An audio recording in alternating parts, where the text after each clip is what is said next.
Good morning, students. Welcome back to our next lecture of chemistry. Ninth chemistry is matter around us pure. So in this lecture, we'll discuss about the physical change and chemical change. Physical changes are only in which the properties like state, shape, size of the object change. And in chemical change, the chemical properties of the substance always changes.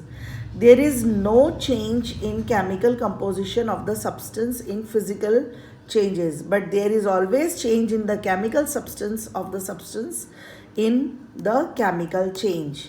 Here, no new substance is formed. In chemical change, new substance is formed. It is temporary and reversible. The main important part is temporary. ठीक है, this processes are temporary and reversible, but these processes are permanent processes and irreversible. Like melting of wax is a physical change, but burning of wax is a chemical change. So here are the main points for the differences in physical change and chemical change, as you have studied in 8th class also about the difference between the physical and the chemical change. Now come on to the next topic of separation techniques. We have different separation techniques in this chapter.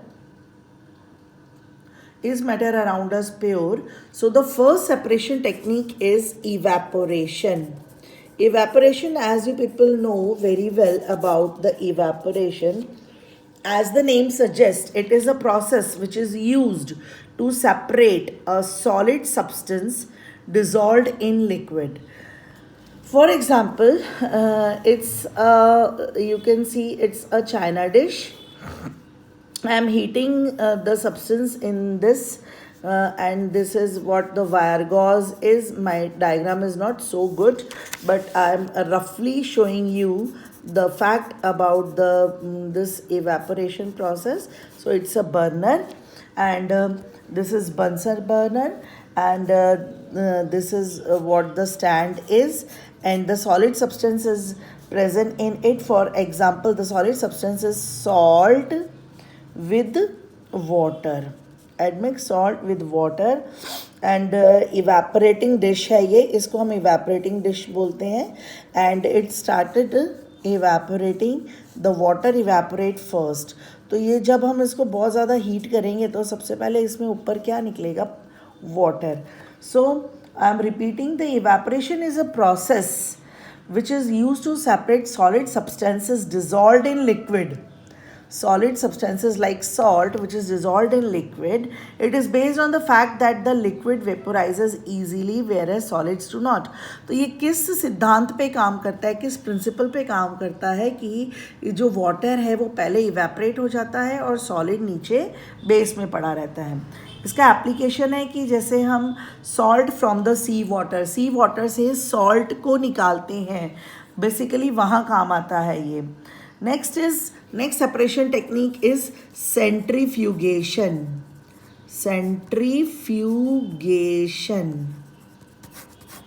So it is a method of separating the suspended particle of a substance from a liquid in which the mixture is rotated at a high speed in a centrifuge. This method is used in case of suspended particles in a liquid are too small to be retained by a filter paper. अब देखिए जैसे ये test tube है, test tube के अंदर particle है, बहुत ज़्यादा स्मॉल सस्पेंडेड पार्टिकल है, और वो पार्टिकल लिक्विड के अंदर मतलब डिजॉल्व भी नहीं है. They are suspended particle in the liquid, but they are too small. बहुत ज़्यादा छोटे पार्टिकल्स होते हैं जिसको कि we are not able to separate them with the help of a filter paper. तो यहाँ पर हम सेंट्रीफ्यूगेशन मशीन की हेल्प लेते हैं। सेंट्रीफ्यूगेशन मशीन की हेल्प लेके क्या होता है कि आपने देखा होगा लेबोरेटरीज़ में जहाँ हम ब्लड देने जाते हैं या यूरिन दे के अपने टेस्ट करवाते हैं तो वहाँ ये मशीन ज़रूर होती है। ये केमिस्ट्री लैब में ये मशीन होती है। You can see the diagram over here. आप ये डायग्राम अच्छे से देख सकते हो। ये सेंट्रीफ्यूगेशन मशीन है। इसमें क्या हो रहा है, ये देखो बिफोर, ये टेस्ट ट्यूब ना पहले ऐसी थी। टेस्ट ट्यूब के अंदर ना उन्होंने बिफोर मीन्स सेंट्रीफ्यूगेशन करने से पहले ये ऐसे इसके अंदर पार्टिकल्स पड़े थे, लेकिन आफ्टर सेंट्रीफ्यूगेशन ये क्या हुआ, ये देखो एक तरफ को सारे एक्यूमुलेट हो गए, इकट्ठा हो गए ना, सारे यहाँ पर इकट्ठा हो गए। तो क्लियर सॉल्यूशन ऊपर आ गया और suspended particle settle at the bottom हो गया। इवन आप वहाँ पर भी मिल्क डेयरी में भी ये वाला सेंट्रीफ्यूगेशन मशीन होता है जो इतनी स्पीड से इलेक्ट्रिसिटी की हेल्प से रोटेट करता है। So it is very helpful in few uses, right? तो हम वहाँ पर भी यूज़ कर सकते हैं। तो इसका प्रिंसिपल क्या होता है कि जब ये मिक्सचर रोटेट होता है, ये वेरी फास्ट रोटेट होता है और denser particle are force to get bottom. जो डेंसर भारी पार्टिकल्स होते हैं वो सारे के सारे नीचे बॉटम में बैठ जाते हैं और जो रेयरर लिक्विड होता है यानी कि डेफिनेटली जो लाइटर पार्टिकल्स हैं ऊपर आ जाते हैं और जो पानी पानी सा है लिक्विड वो ऊपर को आ जाता है और पार्टिकल्स नीचे एक्यूमुलेट हो जाते हैं। अब इसकी एप्लीकेशन क्या है, use in dairies to separate cream from milk. So this separation technique is helpful in separating cream from milk.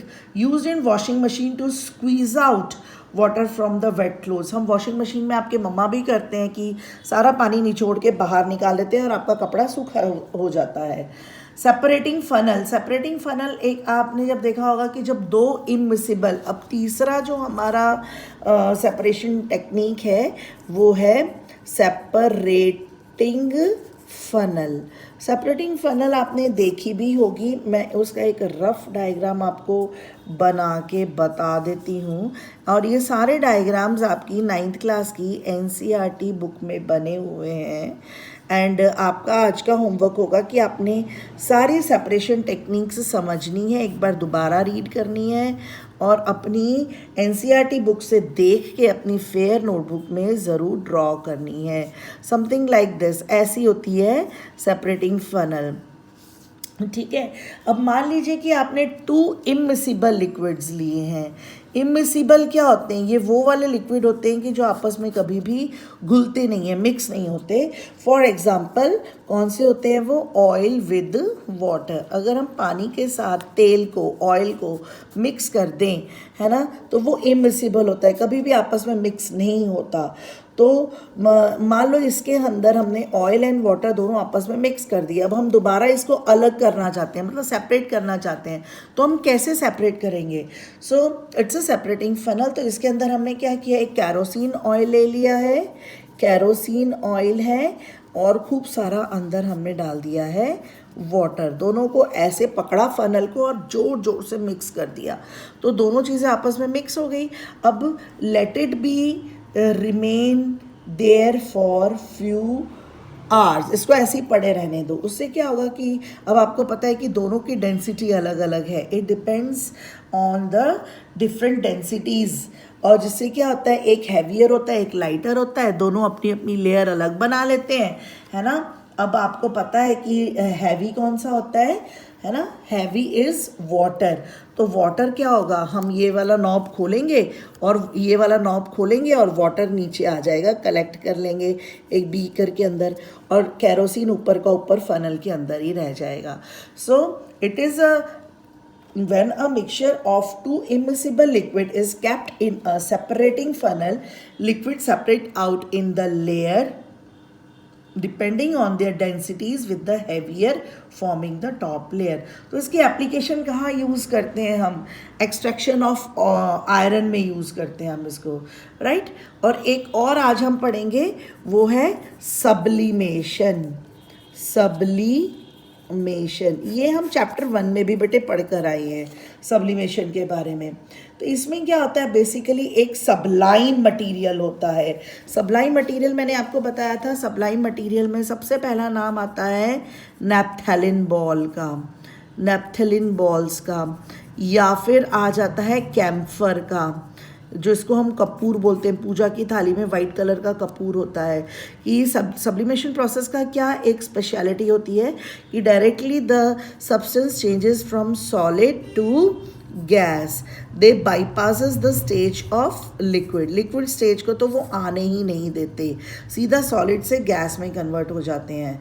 तो ये भी एक वही वाली सेपरेशन टेक्निक है कि हम इसमें क्या करते हैं, for example ammonium chloride, ammonium chloride formula is NH4Cl, NH4 is for ammonium, Cl is for chloride. It is also a sublime material, जैसे नैप्थेलिन सब्लाइम मटेरियल है, कैम्फर सब्लाइम मटेरियल है, तो उसी तरह अमोनियम क्लोराइड भी सब्लाइम मटेरियल है। इसके साथ हमने क्या मिक्स कर दिया, नमक को, सॉल्ट को मिक्स कर दिया, दोनों को मिक्स करके एक चाइना डिश में डाल के, है ना। आप देखो मेरा डायग्राम इतना अच्छा नहीं है बट फिर भी मैं आपको यहाँ समझा रही हूँ।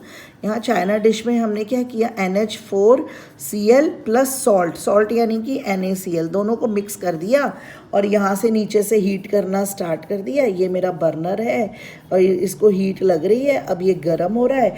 मीनवाइल मैंने फटाफट से क्या किया, इसके ऊपर ना एक कीप होता है ना, कीप जिसको फनल बोलते हैं, ये फनल उल्टा रख दिया। फनल उल्टा रख के यहाँ पे ना कॉटन प्लग से इसको मैंने बंद कर दिया, सो दैट कि जो फ्यूम्स ऊपर को उठेंगी ना वो यहीं पर बंद हो जाए और जा ना पाए। तो जैसे जैसे जैसे जैसे इसके वेपर्स ऊपर को उठेंगे, ये गर्म होगा, हीट अप होगा, जैसे हम यहाँ हीट कर रहे हैं, तो सब्लाइम मटेरियल पहले निकलेगा ऊपर। हम क्या करना चाहते हैं, हम इन दोनों को सेपरेट करना चाहते हैं, उसकी सेपरेशन टेक्निक देखना चाहते हैं, ठीक है। तो इन्वर्टेड फनल रख दिए हमने, इसका नाम है इन्वर्टेड फनल, फनल को उल्टा करके रख दिया है। तब ये फ्यूम्स जैसे जैसे ऊपर जाएंगे तो सब्लाइम मटेरियल NH4Cl क्या करेगा, पिघलेगा तो है ही नहीं, लिक्विड में तो आएगा ही नहीं। अब ये सॉलिड है, सॉलिड से डायरेक्टली ये किस में, गैसेस में, वेपर्स में आने लगेगा। और कहाँ चिपकेगा, यहाँ साइड में, यहाँ साइड में एक्यूमुलेट हो जाएगा। और हमने कॉटन प्लग इसलिए लगाया कि उड़ के बाहर ना निकल जाए एनवायरनमेंट में और यहाँ साइडों में चिपक जाए।